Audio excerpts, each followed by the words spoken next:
5 things I do at 29 to make sure I'm not a burnt out teacher by the time I'm 59. Okay, guys, I'm going to go over 5 lessons today, which you're going to put in place in your teaching career to stop you hitting burnout because I know how it is. Now, for the first 6 years of my teaching career, I was absolutely drained at times, absolutely exhausted at times, and hit burnout on a number of occasions. And over these 6 years, these are the 5 things that I've learned, which I've now put in place regularly to make sure that I'm not going to hit that. And I have got control over myself inside and outside the classroom. And that's what we're going to dive into today because I don't care what you say or who says it to you, you can have a life outside of teaching, you can work on you. And actually, I would argue it's so important because if you don't, you are never, ever, ever going to be the best version of you in the classroom, show up as the best teacher in the classroom, or be able to sustain this as a career in the long term. So that's what we're going to dive into today.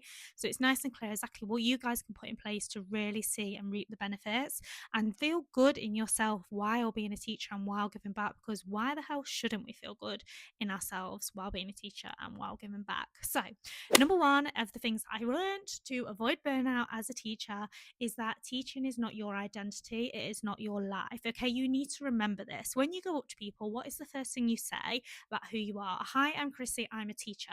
Okay, you need to stop that phrase because you need to learn that teaching is not your whole identity, and it's okay to be you outside of the classroom, and it's okay to be somebody different. You can be a mum, you can be a sister, a brother, a girlfriend, you can be a wife, whatever you want to be.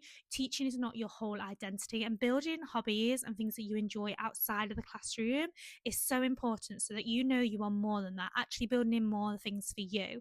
If you have plans and things going on in the evenings, you are not going to spend your whole entire evening marking every single day. It's like the Parkinson's law, isn't it? No matter what time you've got for something, you will give it to it. So if you give yourself your whole evening to plan and mark and do all of your assessments, then it will take the whole evening, and then all of a sudden all of your time has gone and disappeared. So building that time in for you and taking teaching away as your whole identity is so important to be able to maintain that balance and to be able to see the results and the impact that you want for yourself, for your well-being and your health and fitness. Number two fits in alignment with this very much so, and that's conforming to the late nights in school will only lead you to more tears and more exhaustion. Oh my goodness, this is such a work culture in teaching. I think especially in some generations of teaching, there's this whole culture of the longer you stay in school, the longer you stay working, the better the teacher you are. I can promise you now, it does not make you a better teacher if you're spending hours and hours after school in the classroom, planning, marking, assessing, whatever that might be. Your workload and your work ethic as a teacher is not dictated by how long you spend in the job. That's not your worth. It's not productive. The more productive you are, the better you will be. And actually building that time in for you, the more that you give back to yourself, the better you'll show up that next day as a teacher. So I would argue it actually have counter effects. So get out of that mindset of just because so and so is there until 6 o'clock every single night, it doesn't mean you have to be, and it doesn't mean that they're doing a better job. This leads quite nicely into specifically the planning area. Perfectionism will kill you as a teacher. Sometimes it is better to literally get some stuff done and dusted and live in the moment with it a little bit more. This is definitely something that's easier as you progress through your career.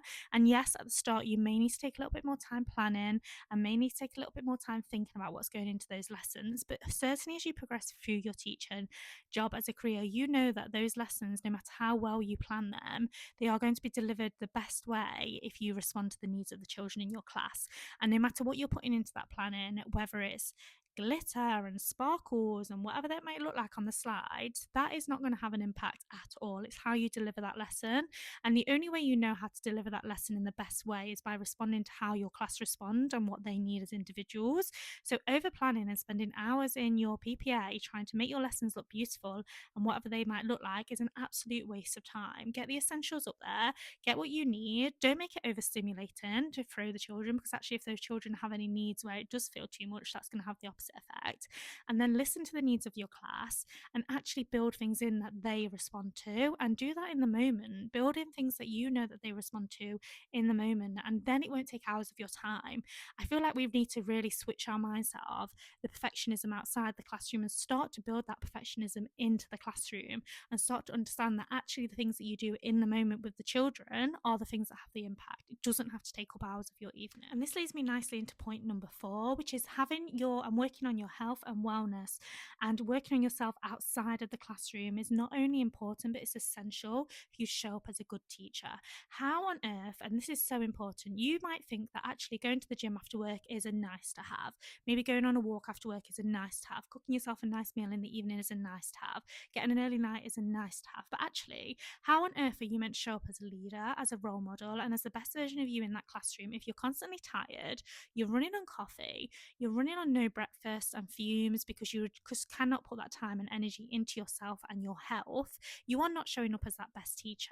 Giving yourself that time in the evenings is so important. So you are actually showing up as a better version of you in that classroom, and it will actually have more of an impact on you as a teacher and on the children in your class when you learn that showing up for yourself is so important to be able to sustain, enjoy the job, and be that best version of you.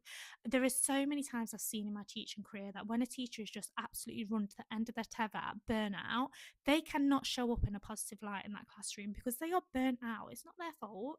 They are at the end of the tether, and the children pick up on that. Children are so clever. They pick up and vibe on everything, and that's when behavior starts to fall into place. That's when children don't respond or form that relationship with their teacher that they need to be able to learn. Happy teachers make happy children, and the more that we learn and value this in schools, in leadership, or even us as individuals as teachers, honestly, the more of an impact that will have on the children in our classroom. And this leads me nicely into our final point, that actually you will never be able to find time for you as a teacher until you actively choose to make. Like I said earlier, it's like Parkinson's law. If you don't actually actively decide that you're going to do something at a set amount of time or spend so long on something, then it just takes forever and it keeps dwindling over and over and over again. However, if you give yourself a set amount of time to do something and say, I promise you, you will show up and get all of your work done by that time, it's starting to learn that actually making that time in your evenings will only happen when you actively do it. And prioritizing that is so important. Say no, say you're leaving at this time. If you like and subscribe and follow myself on YouTube at Chrissy Morris, and on my Spotify podcast, The Teach Fitness Academy, and over on Instagram at Coach Chrissy. My tripod's just died. And remember, you deserve to look after you outside the classroom. And I hope that was helpful, guys. And I will catch you all on the next one.